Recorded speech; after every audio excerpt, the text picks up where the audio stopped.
Hai semuanya, selamat datang di Metode. Mengapa pelaku penembakan yang di Texas itu tidak disebut sebagai teroris? Kata siapa? Sebelum gue mau memulai topik bahasan kali ini, gue mau membahas tentang kejadian yang terjadi di 24 Mei 2022. Tadi sebenarnya gue udah ngerekam ini, tetapi gue ulang lagi karena gue baru aja operasi gigi, jadi agak kurang meresap gitu ya. Apa yang gue bilang itu gue agak lupa apa yang gue omongin.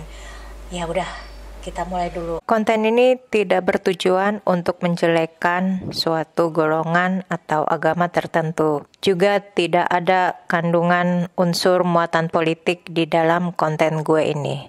Jadi, perhatikan baik-baik ya.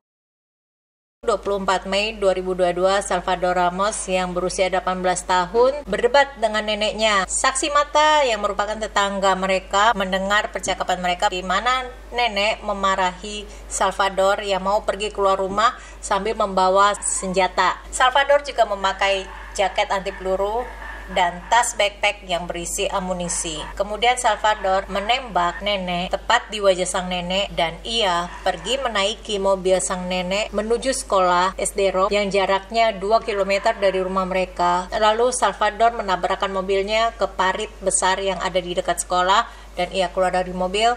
Ia melihat di seberang jalan ada 2 orang yang sedang berdiri di area pekuburan dan menembaki kedua orang ini. Beruntung kedua orang ini bersembunyi dan mereka pun segera menelpon 911. Salvador masuk melalui pintu belakang gerbang sekolah yang tidak dikunci. Ia menuju ke hall dan ke ruang kelas 4 menembaki murid-murid dan guru-guru. Setidaknya ada 19 murid serta 2 guru yang meninggal akibat insiden ini. Ada seorang petugas yang sedang cuti pada saat itu. Mendengar berita itu, ia segera datang ke lokasi dan melumpuhkan Salvador dengan cara menembakinya hingga Salvador pun tewas di tempat. Para orang tua yang datang ke lokasi desperately dengan sedih, dengan marah, mengatakan kepada polisi karena mereka melihat polisi hanya berdiam diri di depan sekolah tanpa berusaha masuk dan mencegah korban jiwa lebih banyak. Siapa itu Salvador Ramos? Salvador hanyalah seorang remaja yang mempunyai single parent. Ayah Salvador ini tidak diketahui keberadaannya karena sudah lepas tangan, tidak mau mengurus anaknya. Dan ibu Salvador yang bernama Adriana Martinez tinggal tidak bersama dengan Salvador. Salvador dititipi kepada orang tua Adriana, yaitu kakek dan neneknya Salvador. Dan mama Salvador tinggal di sisi lain dari kota itu, yaitu Uvalde. Salvador drop out dari sekolahnya entah karena alasan apa, tetapi dari teman-temannya yang bersaksi kalau Salvador ini adalah anak yang pendiam dan ia mengalami kesulitan dalam bersosialisasi. Salvador sering dibully secara keras dan pernah suatu kali Salvador datang ke sekolah dengan pipi terluka. Teman dekatnya bertanya kepada Salvador, "Kenapa pipimu luka?" Salvador bilang kalau ia sengaja melukai pipinya dengan pisau karena iseng, for fun. Tetapi dengan temannya yang lain, Salvador mengatakan kalau ia dicakar kucing. Sebulan sebelum kejadian ini, Salvador resign dari tempat kerjanya yaitu di Wendy's, di mana ia telah bekerja selama setahun. Di tempat kerjanya ini juga Salvador pendiam, dia tidak pernah bersosialisasi dengan koleganya. Dan 30 menit sebelum Salvador melakukan aksinya ini, Salvador sempat mempost, mengirim berita kepada temannya, yaitu yang seorang gadis yang ada di Jerman yang berusia 15 tahun. Mereka berkenalan lewat sosmed platform Yubo kalau ia mau menyerang sekolah. Sebagaimana yang kita tahu, di Amerika sana sendiri sering kejadian seperti ini, sehingga membuat Presiden Biden untuk tegas melawan lobi senjata yang ada di Amerika Serikat, yang memang seharusnya sudah dilakukan sejak zaman dahulu ya. Karena kejadian ini juga, Jerman pun beranggapan kalau setidaknya hal ini memang sudah dihentikan dari dulu. Ya kalau negara-negara lain berdebat tentang masalah senjata. Tetapi kalau negara kita ini berargumen, kenapa Salvador Ramos tidak disebut sebagai teroris? Kalau gue ngeliat di berbagai sosmed tentang apa yang Salvador Ramos ini telah perbuat, banyak yang berkomentar kalau Salvador Ramos itu muslim, pasti dikatakan Salvador Ramos ini adalah teroris. Padahal kalau kita googling tentang Salvador Ramos ini, banyak juga kok berita-berita di luar sana bahkan yang menjelaskan apa yang Salvador Ramos ini sebagai aksi teror, aksi teroris. Jadi masalahnya di sini adalah soal bahasa. Pengertian KBBI sendiri tentang teroris identik dengan kekerasan, sebagai puncak dari suatu aksi kekerasan, di mana korbannya adalah orang yang tidak bersalah, pelakunya teroris. Teror tidak sama dengan vandalisme, di mana vandalisme adalah aksi perusakan. Teroris juga tidak sama dengan mafia, yang lebih menekankan kepada omerta dan lebih dikaitkan dengan penguasa, kayak mafia minyak goreng gitu. Namun sebenarnya hingga saat ini PBB pun belum merumuskan definisi terorisme, belum ada kesepakatan, karena masih beragam pengertian di masing-masing negara ya. Pengertian paling otentik secara etimologis itu yaitu berdasarkan kamus serta ensiklopedia. Namun banyak juga yang mengartikan kegiatan teroris ini dengan kepentingan politik, untuk tujuan politik, karena perbuatannya dapat berupa seperti perampokan, perompakan, pembajakan, serta penyanderaan, yang pelakunya bisa berupa individu, kelompok, ataupun negara.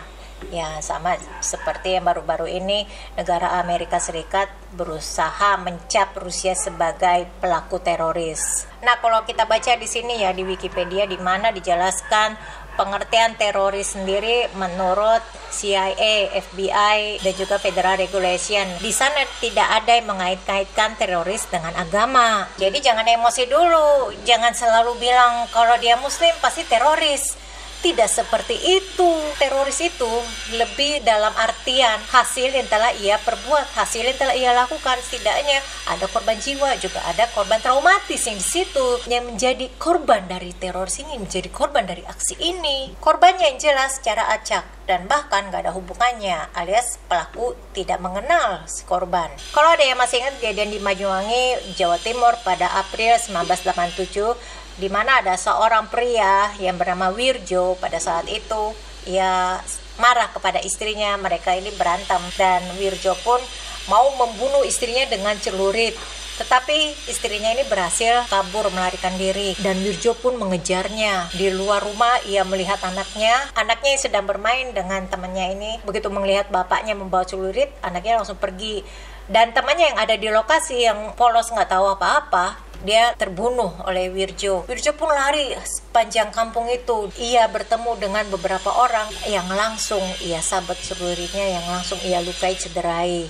Bahkan sekolah pun pada saat itu sampai diliburkan karena kejadian ini. Kalau kita lihat di sini, aksi Wirjo dalam membantai puluhan warga di Jawa Timur itu sebagai aksi teroris. Walaupun Wirjo membawa celurit, dia tidak membawa senjata dan tidak membawa bom, tetapi setidaknya sudah menimbulkan trauma, sudah menimbulkan korban jiwa juga di situ. Cuma di berita-berita di judulnya itu dikatakan Wirjo membantai, bukan sebagai Wirjo teroris. Kenapa kok tidak ditulis Wirjo sebagai teroris? Kenapa ditulis Wirjo membantai sebagai pembantai, bukan sebagai teroris? Yang kalau dari sini kita ngelihat ya, padahal si Salvador Ramos, kalau kita googling itu banyak kok berita-berita yang mengatakan aksinya itu sebagai teror, aksi teror. Yang kejadian ini di mana seseorang telah melakukan sesuatu yang membantai korbannya itu dicap sebagai teror, sebagai teroris, telah melakukan aksi sebagai bentuk teror. Dan kenapa di headline-nya tidak dibilang teroris penembakan SD Rob? Karena media sana sudah mengetahui dulu nama pelaku penembakan itu. Jadi udah langsung tulis saja Salvador Ramos pelaku penembakan. Nah, kalau kita ngelihat di sini di media yang pada saat bulan Maret 2021 itu, di mana ada seorang remaja putri yang menyerang Mabes, itu media-media banyak mengatakan teroris. Karena pada saat remaja ini menyerang Mabes itu, wartawan sudah mengetahui dulu aksinya ini, apalagi dia membawa senjata ya, tetapi belum mengetahui namanya, sehingga di berita-berita itu dikatakan teroris. Dan setelah pelaku teror itu ditembak oleh polisi dan tanpa sengaja meninggal, baru diketahuilah identitasnya siapa. Itu juga media-media menulis si ini teroris yang telah menyerang Mabes. Jadi jangan diasumsikan dulu kalau teroris itu ada hubungannya, ada kaitannya dengan agama. Jangan disamaratakan dulu, setidaknya dibuka mainnya dulu. Oke? Masih belum ngerti juga maksud gue, dicek dulu keberadaan berita ini tentang Salvador Ramos di berita-berita luar negeri. Gue sudah sertakan juga di sini ya. Kalau masih belum ngerti juga, Ya gimana ya, gue udah berusaha menjelaskan sambil sakit gigi gini, apalagi gue baru dioperasi lagi, gigi gue masih kayak ngerasa nyut-nyutnya ini nih. Gue sebelum syuting minum obat dulu supaya gue bisa fokus nih bagaimana gue ngucapinnya, gue bisa menghafal segala dialek yang mau gue ucapkan di sini. Gue harap kita semua mengerti apa yang menjadi topik bahasan di sini untuk tidak mengaitkan suatu agama tertentu dengan teroris. Kalau masih bingung bisa komen di bawah. Jangan lupa like dan subscribe. Stay safe and stay healthy.